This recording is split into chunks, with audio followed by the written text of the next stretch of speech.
Okay, an overview into Unit 2 in general. Unit 2 is all about differentiation and how we can apply the ideas of differentiation to real-life situations.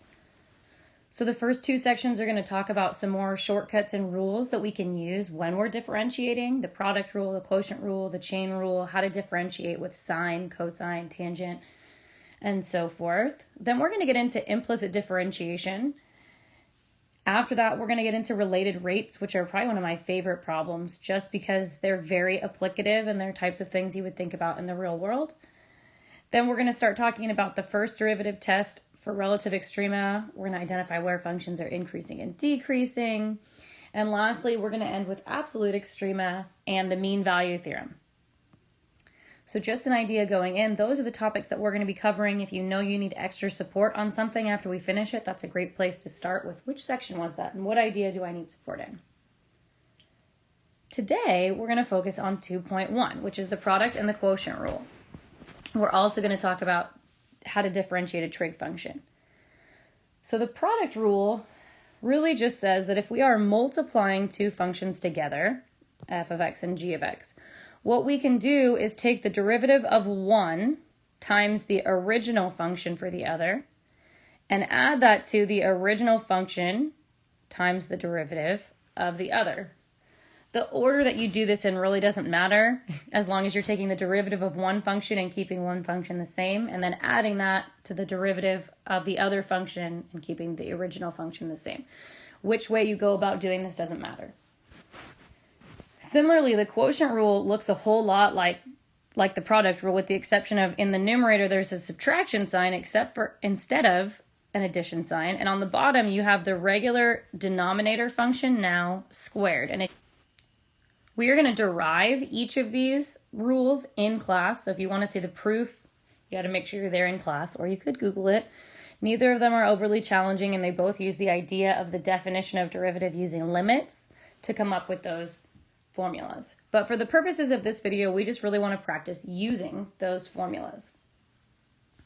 So on number 1, for each of these it says differentiate the following and find the indicated value. So we're going to take the derivative of this function and then we're going to find the derivative evaluated at 3. A couple things to notice. This is clearly a product. I have a polynomial being multiplied by a polynomial. First thing to notice, you actually could have done this problem in the last unit. All you need to do is distribute this out or multiply it out or FOIL. You're going to get a polynomial that you could take the derivative of each individual term very, very easily, and that is a totally acceptable way to solve problem number 1. Since we're talking about the product rule, I want you to see how you could use the product rule on this problem as well. But you should notice that you could do that without using the product rule. So f prime of x is going to be, if I take the derivative of this first set of parentheses, I'm going to get 6x. And then I'm going to keep the second set of parentheses the same. Then I'm going to keep the first set of parentheses the same and take the derivative of the second set of parentheses. The derivative of 2x plus 3 is 2. Then I'm just going to simplify. That's going to give me 18x squared plus 18x minus 4. And then if you plug 3 in there, f prime of 3 is just going to be 212. Okay, looking ahead at number 2. On number 2, the first thing that I notice is that you could actually rewrite this problem, 2x squared minus 4x plus 3, with the denominator to the power of -1.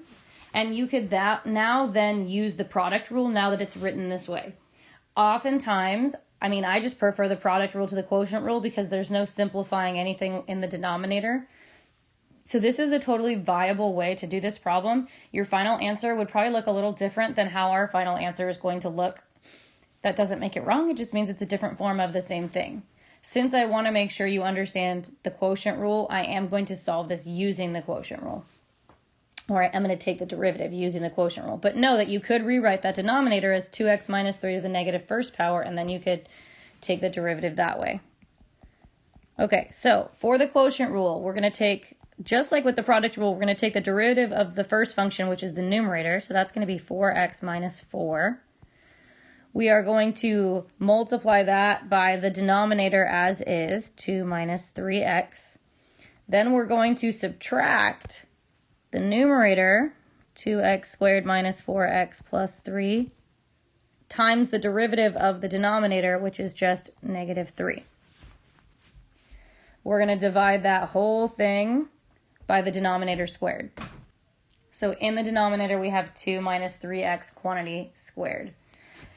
I am going to tell you, and I'm running out of space here, that simplifies to be f prime of x equals negative 6x squared plus 8x plus 1 over 9x squared minus 12x plus 4 up here in red. Then if we substitute 1 in, negative 1, f prime of negative 1 is going to be negative 13 over 25. Number 3 is another one where once we learn the rules for product and quotient, when we see those things happening, our gut goes to just do that. But this problem we actually could have done in the previous unit. We could have just rewritten it without using the quotient rule and done it that way. So what I mean by that is this is really the same thing as negative 17 over 2 times x to the negative third power. So we could take the derivative of this simply using the power rule. Negative 3 times negative 17 is 51. 51 over 2x to the negative fourth power. Definitely a much more efficient way than using the quotient rule. I am going to show you that you could use the quotient rule.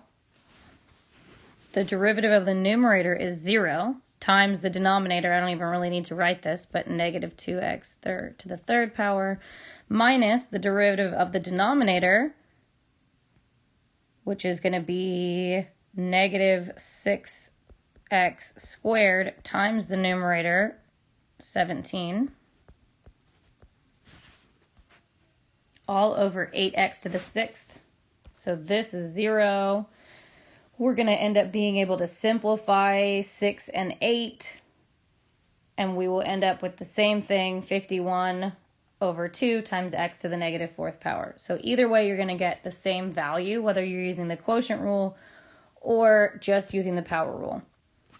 If we substitute 2 into that derivative, we're going to have 2 to the fourth, which is 16 in the denominator, times 2, which is 32. So we're going to have 51 over 32. Number 4 I really like because it's much more conceptual, and this is much more AP-like actually as well. So we're given f of 2, f prime of 2, g of x, which is a function defined as x squared times f of x, and we're being asked to find g prime of 2. So let's first just see what that would look like. G prime of 2, looking at this function right here, the derivative of x squared is 2x, so 2x times f, actually let's just say g of x for right now, 2x times f of x, plus, we're using the product rule, x squared times whatever f prime of x is. Now, if we're looking at all of this evaluated at 2, g prime of 2 is going to be equal to 2 times 2, because we're evaluating when x equals 2, times f of 2 plus 2 squared times f prime of 2. Now we can simplify this. F of 2 is 3, so 2 times 3 is going to be 12. 2 squared is 4. F prime of 2 is negative 1, so minus 4. So g prime of 2 is going to be equal to 8. Now we're going to look at the trig derivatives, and we derived one of these in Unit 1 when we used the long way, the definition of derivative using limits, to come up with the fact that, I can't remember if it was the derivative of sine equals cosine or cosine being negative sine. Either way, we can go through that process to derive them. We aren't going to take the time to do that right now. I'm just going to tell you that the derivative of sine of x is positive cosine of x versus the derivative of cosine of x is negative sine of x. The derivative of tangent is secant squared x. The derivative of cotangent is negative cosecant squared of x. The derivative of secant is tangent x secant x. You could obviously rewrite that as sine over cosine squared, but most commonly you're probably going to use tangent x secant x. Similarly, the derivative of cosecant is cotangent x times cosecant x, which you could also rewrite as cosine over sine squared. So those are our rules. You do need to know those. In theory, you could use the definition of derivative using limits to derive them, but much faster to be able to just use them by knowing them. All right, we're going to work through these last 5 examples, and then we are going to be done with 2.1. So number 5, the derivative of 3 cosine x is going to be, well, 3 is just a constant. The derivative of cosine is negative sine, so this is going to be negative 3 sine of x plus x. The derivative of x is 1 minus 2. The derivative of negative 2 is 0. So f prime of x is just negative 3 sine of x plus 1. Number 6, f prime of x is going to equal, so notice we have a product rule happening here. So the derivative of x is 1 times tangent is just going to be tangent of x plus the derivative, so x times the derivative of tangent, which is secant squared x, plus the derivative of x squared, which is 2x. So this part I'm going to put in sort of red parentheses. That is the product rule happening for the derivative of x, tangent x. And then the 2x is just coming from the derivative of x squared. When you're taking derivatives, is it possible that you could simplify this more using rules of trig or different trig identities? Absolutely, but it's fine for you to leave it like this. Number 7, we're going to use the quotient rule here. So, and I'm going to try and fit this, f prime of x is going to equal, the derivative of x is 1, so sine of x, minus x times the derivative of sine, which is cosine of x, over the denominator squared, so sine squared x. And again, you could split this into 2 terms, you could simplify it if you wanted to, but this is absolutely fine for the purposes of what we're doing right now, which is just practicing using the product and quotient rules. Number 8, find the equation of a line tangent to the graph of y equals sine of theta over theta when theta is pi. So tangent line is setting off an alarm in my head. I'm going to need to find a derivative. So let's find y prime using the quotient rule. So the derivative of the numerator is going to be cosine of theta times theta minus the derivative of the denominator is just going to be 1, so times sine of theta all over theta squared.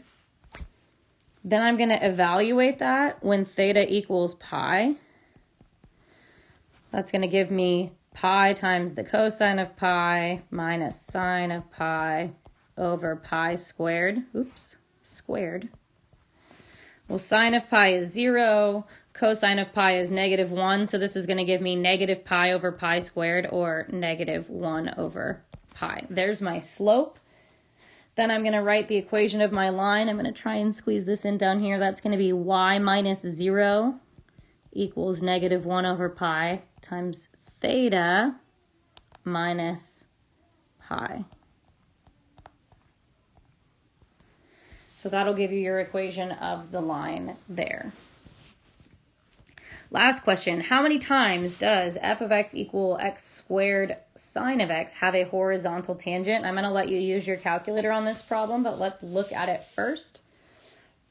First, we need to figure out horizontal tangent means that our slope is 0. The slope of the tangent line is 0. So the very first thing we need to do is figure out, well, what is the slope of the tangent line? That's our derivative. So x squared is going to become 2x sine of x. We're using the product rule here. Plus x squared stays the same. The derivative of sine of x is cosine of x.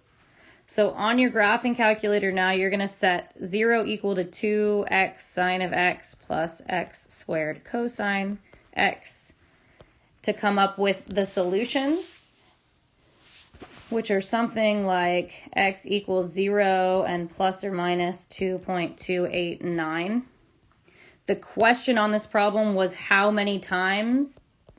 It has 3 times. So on your graphing calculator, when you're doing that, you can graph it as a function and find the zeros. You could graph it as a function and then graph the line y equals 0 and see where they intersect But either way, this question is just asking you how many times. The easiest way to solve that is probably just to look at the graph and see how many times it's crossing the x-axis. So I hope this video helped you understand a little bit more about the product rule and the quotient rule, as well as using those trig rules, which you are going to have memorized. Looking forward to seeing you in class.